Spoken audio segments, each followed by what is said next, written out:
এই হত্যাকাণ্ডের সাথে যদি সেনাবাহিনীর প্রধান ওয়াকারের সংশ্লিষ্টতা থাকে তার বিচার হতে হবে। শহীদ ওসমান হাদির হত্যাকাণ্ডকে কোনো ধরনের ইস্যু দিয়ে নাই করে দেয়া যাবে না। পুরো জুলাইকে যদি একজন ব্যক্তি নিজের জীবন দিয়ে বাঁচিয়ে রাখেন সেটা হচ্ছে শহীদ ওসমান হাদি। এই চার্জশিট সে শুরুই করেছে হচ্ছে ফয়সাল করিম মাসুদকে দিয়ে।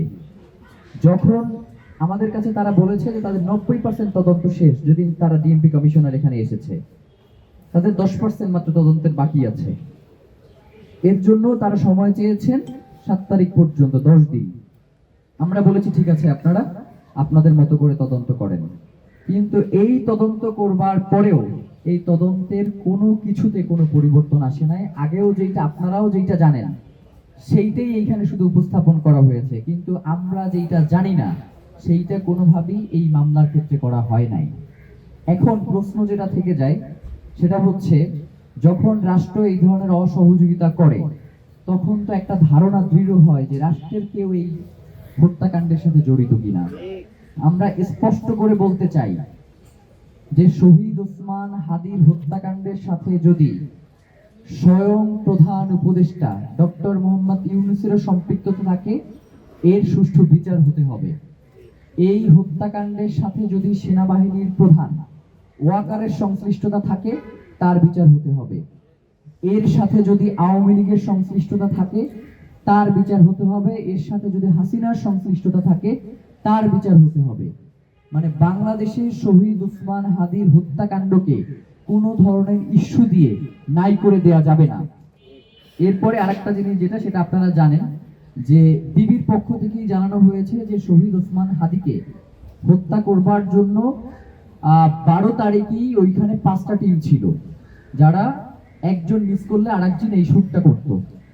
তো এই চার্জশিটে বাকি 4টা গ্রুপের কথা কই, যেই 4টা গ্রুপ বসেছিল শুট করবার জন্য। 5 তারিখে তারা বলেছে যে সেন্টারেও তারা হচ্ছে গুলির অ্যাটেম্প নিয়েছে, কিন্তু তারা সেটাতে সক্ষম হয় না। 21 জনের একটা টিম এই মিশনে গিয়েছিল। তাহলে সেই 21 জনের যে মিশনের যে টিমটা গিয়েছিল তারা কোথায়? তারা চার্জশিটের ভিতরে নাই কেন?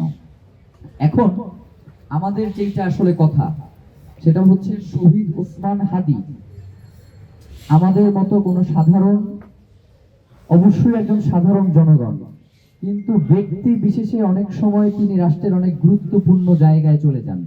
যেমন বাংলাদেশের নাগরিক হিসেবে খালেদা জিয়াও সাধারণ নাগরিক, অন্যান্য যারাও রয়েছেন তারাও সাধারণ নাগরিক, কিন্তু ব্যক্তি অনেক সময় গুরুত্বপূর্ণ স্থানে চলে যান। শহীদ ওসমান হাদি ছিলেন এমনই এক কণ্ঠস্বর, 5 তারিখের পরে পুরো জুলাইকে যদি একজন ব্যক্তি নিজের জীবন দিয়ে বাঁচিয়ে রাখেন সেটা হচ্ছে শহীদ ওসমান হাদি। এই অন্তর্বর্তীকালীন সরকারকে, এত দুর্বল একটা সরকার, তাকে যদি কেউ শক্তি এবং সামর্থ্যে বলিয়ান রাখবার চেষ্টা করে যান তাহলে সেটা শহীদ ওসমান হাদি করে গেছেন। এখন আপনাদের কাছে আমাদের যেটা প্রশ্ন সেটা হচ্ছে, আপনারা কি শহীদ ওসমান হাদির হত্যাকারীদের বিচার করবেন কি করবেন না, এটা আমাদের কাছে স্পষ্ট করেন। যদি আপনারা বলেন যে না, আমরা শহীদ ওসমান হাদির হত্যার বিচার করব না, আমরা এক ধরনের পদক্ষেপ নেব।